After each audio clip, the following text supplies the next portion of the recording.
With my nature, I'm quite a storyteller.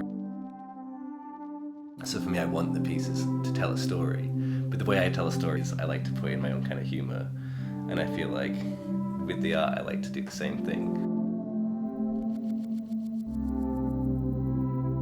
If I can make someone look into it deeply, be transported into it, and then notice a detail, then that's a win for me.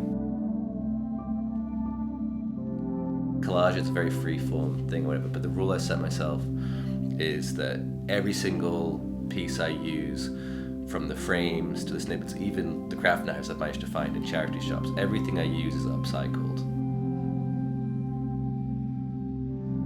When I look at a piece, I can see all the different places I found it, or the little individuals and stories it has to me, or the quirky parts about it.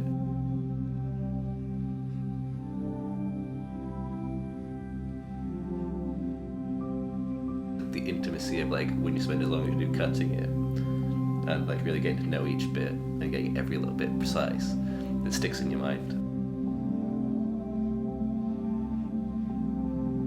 It's very hard to say how do you come up with a joke. Once you see something, being able to share that and show that is rewarding, and hope people get to it. It's good to end what you're looking at and like, what is this all leading to? And you see the punchline, and that's the end, the sinker in the hook.